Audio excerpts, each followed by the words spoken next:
నమస్తే. ఇన్నాళ్ళు నన్ను సపోర్ట్ చేస్తూ, ఎంకరేజ్ చేస్తూ మీ ప్రేమని నాకు అందిస్తున్న ప్రతి ఒక్కరికి కృతజ్ఞతలు. అలాగే ఈ వీడియో కూడా ఖచ్చితంగా మీకు ఉపయోగపడుతుంది. లైక్, షేర్ అండ్ సబ్స్క్రైబ్ చేసి మీ సపోర్ట్‌ని నాకు అందించండి. అలాగే ఈ వీడియో పట్ల మీకున్న అభిప్రాయాన్ని కామెంట్ సెక్షన్‌లో కామెంట్ చేసి తెలియజేయండి. ఇప్పుడు వీడియోని చూద్దాం. నమస్తే. Welcome to our channel. నేను పద్మిని. ప్రస్తుతం మనతో పాటు హిందూ జనశక్తి ప్రెసిడెంట్ లలిత్ కుమార్ గారు ఉన్నారు. మాట్లాడదాం. లలిత్ గారు నమస్తే అండి. నమస్కారం అండి. ఈ భగవద్గీతని ఈ మధ్య ఒకరు వీడియో కూడా వైరల్ అయింది. మొత్తం అంతా దాని తాత్పర్యాన్ని మార్చేసి కొంతమంది అవునండి. దాన్ని అమ్మటం కాదు, ఫ్రీగా ఫ్రీగా పంచిపెట్టడం. వస్తున్నారు. హ్మ్. గీతా జ్ఞానం అని చెప్పేసి గీతా ఒక జ్ఞానం బుక్. అని పంచిపెట్టడం. దాని లోపల జ్ఞానగంగ, తెరిచి సారీ, చూస్తే జ్ఞానగంగ. జ్ఞానగంగ. దాని లోపల తెరిచి చూస్తే అవాక్కైన వాళ్ళు, నిజంగా చదవని వాళ్ళు అయితే వాళ్ళకి అర్థం కాదు. ఏంటిది తేడాగా ఉంది అని అనిపిస్తుంది. బట్ చదివిన వాళ్ళకైతే తెలుస్తుంది. అరే ఇది గీత కాదు కదా అని చెప్పి.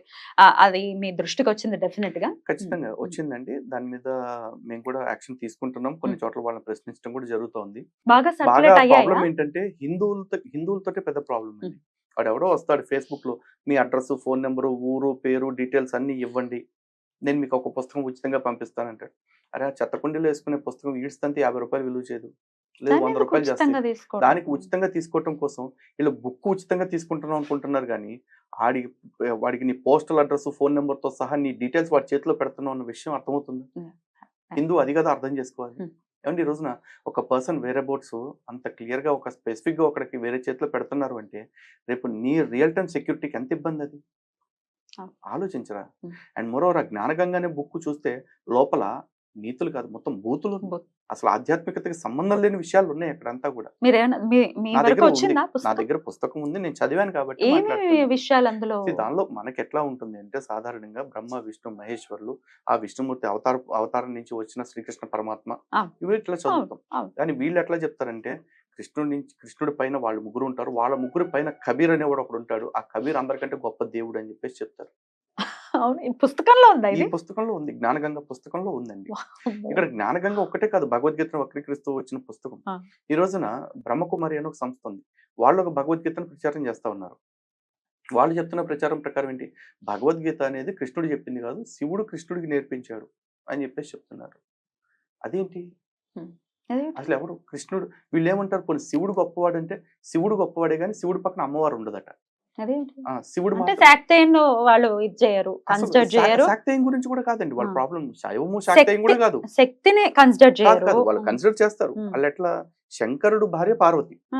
శంకరుడు భార్య పార్వతి ఎందుకంటే శంకరుడికి కామ వికారాలు ఉన్నాయి కాబట్టి స్త్రీని పొందాడు. శివుడికి వికారాలు లేవు కాబట్టి శివుడు బ్రహ్మచారి, శివుడికి ఎటువంటి వివాహాలు లేవు అంటారు. శివుడు వేరు, శంకరుడు వేరు అంటారు. కానీ ఇక్కడ ఒకటే, శివుడు అంటే లింగ రూపధారి, శంకరుడు అంటే శరీరధారి. ఇంతవరకు చూస్తే సార్ ఓకే. నాకు కన్ఫ్యూజన్ ఉంది సార్.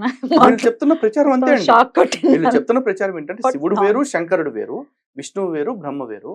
ఈ బ్రహ్మ అంటే ఎవరు అంటే వీళ్ళ ప్రజాపతి బ్రహ్మకుమారి సంస్థను స్థాపించిన దాదా లేఖరాజ్ బ్రహ్మదేవుడట.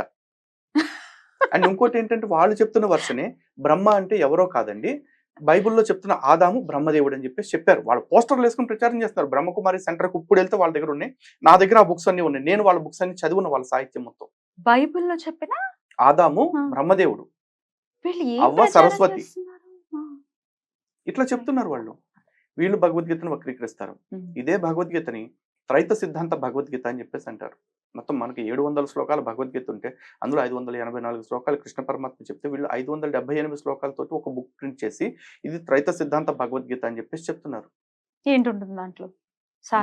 భగవద్గీత శ్లోకాలే ఉంటాయి, కానీ దానికి వాళ్ళు ఇస్తున్న డెఫినేషన్స్ వేరే ఉంటాయి. సారాంశం, వీళ్ళు హిందూ అనే పదాన్ని ఒప్పుకోరు, హిందూ అంటారు. ఇండస్ వ్యాలీ నుంచి వచ్చింది హిందూ అంటారు. హిందూ అంటే జ్ఞానము అని చెప్పేసి చెప్తున్నారు. ఇండస్ వ్యాలీ గురించి కూడా కదా, ఇండస్ వ్యాలీ నుంచి వచ్చిందంటే మనకి సింధు నది పరివాహ ప్రాంతం నుంచి వచ్చిన వాళ్ళు కాబట్టి సింధు అనొచ్చు. అప్పుడు హిందూ ఏంటి? హిందూ అంటే వీళ్ళు వాళ్ళకి నచ్చిన భగవద్గీతను వాళ్ళు రాసుకుని ఎవరికి వాళ్ళు హిందువుల్ని కన్ఫ్యూజ్ చేస్తున్నారు.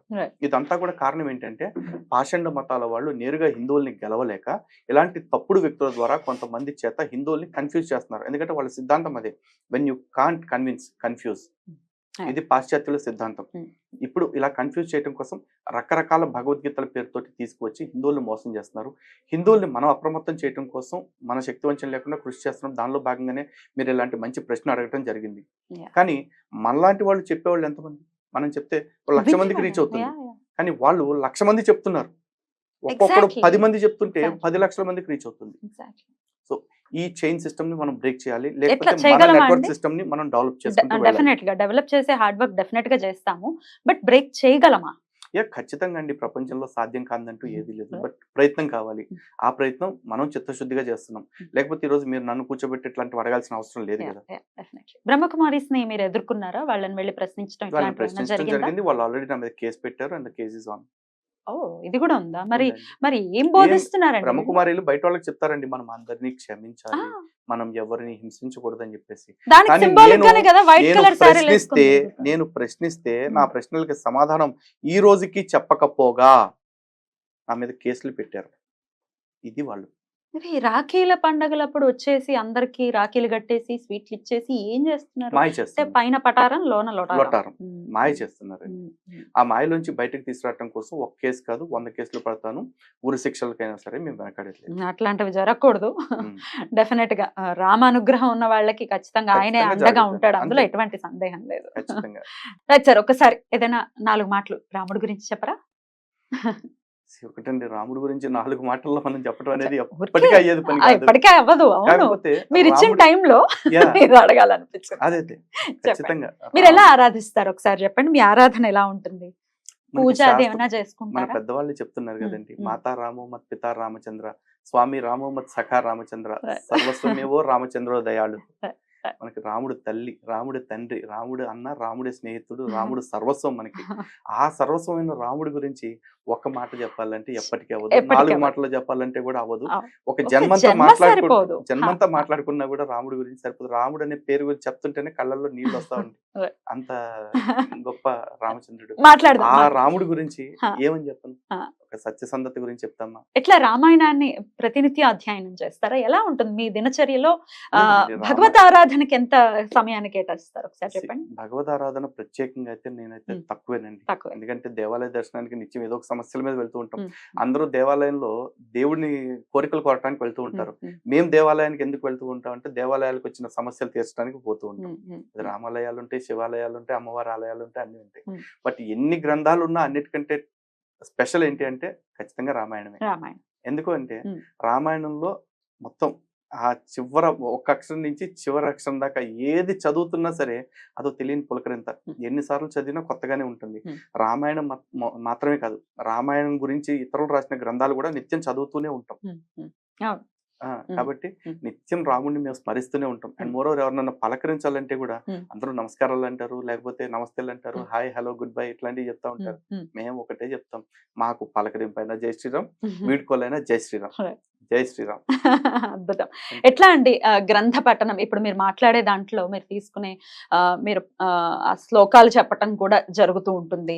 డెఫినెట్ గా గ్రంథ పఠనం చేస్తే తప్ప ఇది సాధ్యపడేటటువంటి విషయం కాదు. ఎట్లా కొంత సమయాన్ని కేటాయిస్తూ ఉంటారా ప్రతిరోజు గ్రంథ ఖచ్చితంగా అండి. అయితే హిందూ గ్రంథాలు చదివేటప్పుడు అందరికి ఒక విషయం చెప్పాలండి. మంచి క్వశ్చన్ అడిగారు కాబట్టి చెప్తాను. చాలా మంది ఏమనుకుంటారంటే హిందూ గ్రంథాలన్నీ కూడా సంస్కృతంలో ఉంటాయండి, ఆ శ్లోకాలు మనకు గుర్తుండవు, నోరు తిరగమంటారు. సంస్కృతం నోరు తిరగాల్సిన అవసరం లేదు. ఎందుకంటే సంస్కృతం చదవలేని పక్షంలో దాని పక్కనే తాత్పర్యం వస్తున్నాయి ఇప్పుడు తెలుగులో. దాని తాత్పర్యం చదువుకోండి. మీరు శ్లోకాలని బట్టి పట్టాల్సిన అవసరం కూడా లేదు. దాని తత్వాన్ని అర్థం చేసుకోండి. ఆ తత్వం అర్థమైందంటే చాలు. ఎందుకంటే ఆ తత్వాన్ని అర్థం చేసుకోవటం ఎట్లా అంటారు, ఎక్కడైనా సరే రామాయణాన్ని ఒక కథలాగా చదువుకుంటూ వెళ్తున్నప్పుడు కొన్ని మనకి అభ్యంతరకరంగా లేకపోతే బాధ కలిగించేలాగా అనిపిస్తాయి. అలాంటివి వచ్చినప్పుడు ఒక్కసారి కవి హృదయాన్ని పెట్టి ఆలోచించండి, వాల్మీకి హృదయాన్ని పెట్టి ఆలోచించండి, ఎందుకు ఇలా జరిగి ఉంటుంది అని. ఎందుకంటే వాల్మీకి తన సొంత పైత్యాన్ని రాయలేదు. వాల్మీకి స్వయంగా రామాయణం జరుగుతున్న కాలంలో దాన్ని దర్శిస్తూ రాశారు. అండ్ మోరోవర్ రామాయణం మాత్రమే కాదు, ఏ హిందూ గ్రంథంలో అయినా సరే చదువుతున్నప్పుడు మీకు అట్లాంటివి అనిపిస్తే ఒకటే గుర్తుపెట్టుకోండి, సనాతన గ్రంథం చెడు చెప్పదు. ఒకవేళ ఏదన్నా చెడు సంఘటనల గురించి చూపిస్తే ఆ సంఘటన పూర్తిగా చదవండి. ఆ సంఘటన చదివే క్రమంలో మీకే తెలుస్తుంది అది చేసింది రాముడైనా, శివుడైనా, కృష్ణుడైనా, విష్ణువైనా, ఇంద్రుడైనా, ఎవరైనా సరే అది మీకు తప్పుగా కనిపిస్తుందంటే ఆ తప్పు తర్వాత వాళ్ళు ఆ శిక్షను అనుభవించుంటారు. చివరికి బ్రహ్మదేవుడితో సహా శిక్షను అనుభవించుంటారు. దాని అర్థం అవన్నీ నిజంగా వాళ్ళు శిక్షలు అనుభవించేస్తారా ఇంకోటో కాదు. తప్పు చేస్తే ఎవరైనా సరే శిక్ష అనుభవించాల్సిందే, కర్మ ఎవరిని విడిచిపెట్టదు అని చెప్పటం కోసం రాయబడ్డ గ్రంథాలు అవి. కాబట్టి దానిలో ఉన్న తత్వాన్ని, సారాన్ని అర్థం చేసుకోవాలి. అండ్ మోరోవర్ ఇంకోటి ఏంటంటే సనాతన ధర్మం ఎప్పుడు కూడా 5 రకాలుగా ఉంటుందండి. 1 spiritual, 2 psychological, 3 physical, 4 social, 5 technical. ఈ 5 కారణాలు మనకు ప్రతి దానిలో కూడా ఉంటాయి. ఏదన్నా మీకు ఒక చోట అనుమానం వచ్చినప్పుడు, లేకపోతే అభ్యంతరకరంగా అనిపించినప్పుడు, ఈ 5 యాంగిల్స్‌లో ఆలోచించండి. మీకే స్ఫురణ వస్తది. హ్మ్. హ్మ్. ప్రతి గ్రంథాన్ని ఆ విధంగా చదివితే, సనాతన గ్రంథాల్లో ఏ ఒక్క చోట కూడా మీకు తప్పనేది కనపడదు. రైట్. రైట్. మరొకసారి మీ సమయాన్ని ఇచ్చినందుకు చాలా చాలా కృతజ్ఞతలండి. ఇలాగే మీరు వెళ్తున్నటువంటి ఈ జర్నీలో ఎన్నో ఆటుపోటులు ఉన్నాయి. ఉన్నప్పటికీ రామరక్ష ఎల్లప్పటికీ మీ మీద ఉండాలని మనస్ఫూర్తిగా కోరుకుంటూ thank you so much sir. నమస్తే. నమస్తే.